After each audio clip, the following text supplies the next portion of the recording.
On this episode, I'm revealing something kind of embarrassing. Talking about a movie that really traumatized me as a small child, that terrified me. And now, I think it's kind of silly. I'm talking about The Car and its modern sequel. And we're going to see if it has any sort of timeline. And just in case, I have my therapist standing by. The Car revved up back in 1977, and some people refer to it as a Jaws ripoff. The Razzies refer to it as one of the most enjoyably bad movies of all time, and I refer to those peoples as poopheads because it is awesome. It's an awesome movie, so stuff it. It starts with the car killing some bikers, and then we meet George Lutz and his girlfriend and 2 kids, and Uncle Lewis pops in.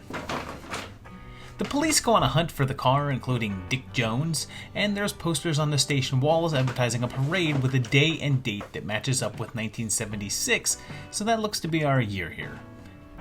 The car kinda roars and has this really distinct horn sound, and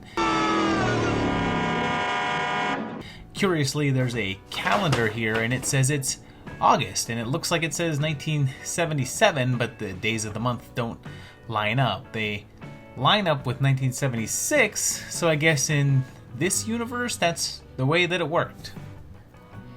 It's discovered that the car has no driver, and it won't enter consecrated ground, causing this lady to get excited. I have no idea what she's saying here.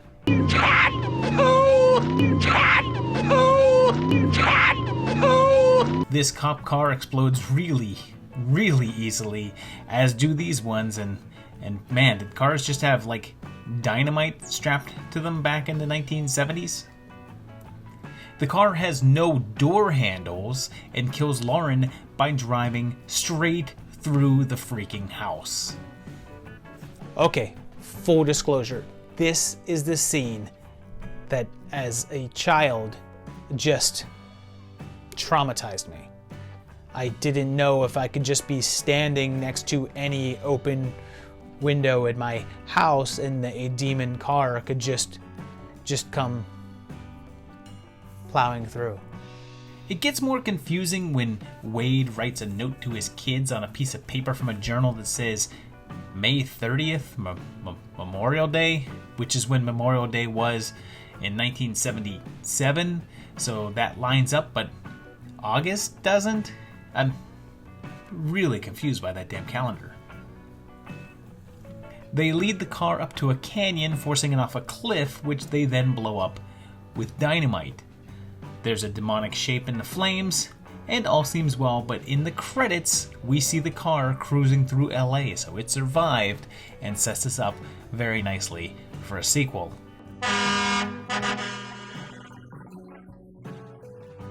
Which, of course, didn't happen until 42 years later, when someone finally decided that a sequel needed to be made, and so we got one with The Car: Road to Revenge. We're apparently in some sort of futuristic cyberpunky kind of city, and Apollo's here, and there's a new instant death sentence thing going on, and the new DA's car looks kind of familiar.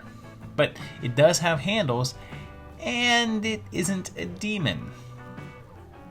So here's the chain of events. Caddick puts this stolen encryption chip into his car, is then killed by a group of oddball criminals to get the chip back, including this guy with Robofinger. And his body is thrown on top of the car, and his blood gets all in there, bringing the car to life. Wait, so this isn't a sequel? It's not the demon car? It's a guy getting revenge by animating a car? So it's a sequel to The Wraith?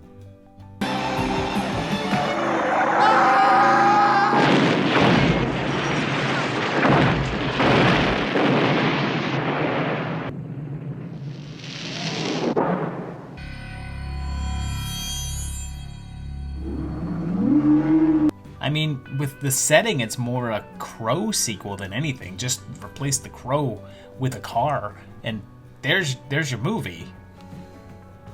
Raynor is investigating as revenge is gotten, and I think it's supposed to be a decent amount into the future, but I guess everyone still has iPhone 7s with 2019 era iOSs installed.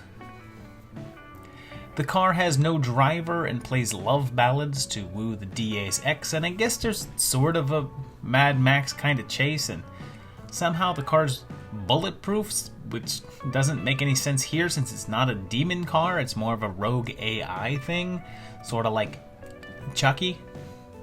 The bad guy gets the chip and crashes the car, and Ronny Cox appears to fix it, saying that he needs a donor car and uses what appears to be the original car. Now, the mechanic here is very unlikely to be Luke from the first film because he'd most likely be dead by now unless this is some sort of alternate 2020, but he doesn't seem scared of the car at all, and it's also most likely not the car from the first film either, since it seems completely inactive. The car basically looks like the new car with the old car's front, which is way less cool than it sounds, and it just starts killing anyone around, and people keep dying because they keep going into places that it's possible for a car to fit into, and instead of, any of the places that it can't. Our heroes blow the car up and then push it off a cliff into a quarry, but I guess it ain't dead. So, just to be straight, you pulled a 42-year-old film that's kind of obscure, you pulled it out and made a sequel to it, and then you didn't make it a sequel to it.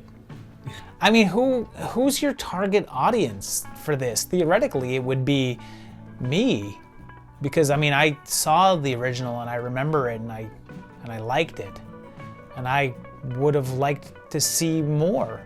But you're not giving me that. So who is the target audience for this? Because if you're really not giving something to the people of the original one, you're making it for a brand new audience. So why even make it a sequel? Just call it like Revenge Car something. So there you have it. It is two movies that inexplicably do not tie in together at all. I don't understand why they made a sequel to this and it didn't make a sequel to it. I will never understand what you were thinking, Road to Vengeance people. Doesn't make any sense. I'm mad at you. I still love the original. I mean, it's hokey. I understand why people call it such a bad movie, but I still think it's pretty awesome. And that sound of that horn still gets me. It still gets me. It still makes me a little bit nervous when I hear it. I don't know why, but I enjoy it thoroughly. If you have good memories of this movie or if it traumatized you, just go ahead and let me know down below. Let me know that I'm not the only one. And then, of course, share this video out there. Like it, subscribe to the channel as well too, please, and check out the patrons over here. These guys help keep the channel going, and you can too if you go to patreon.com/movietimelines and help support the channel. I'd really appreciate it, and I do appreciate you watching these videos. So thank you very much, and I'll see you very, very shortly for another great one. We'll see you later, guys. Bye-bye.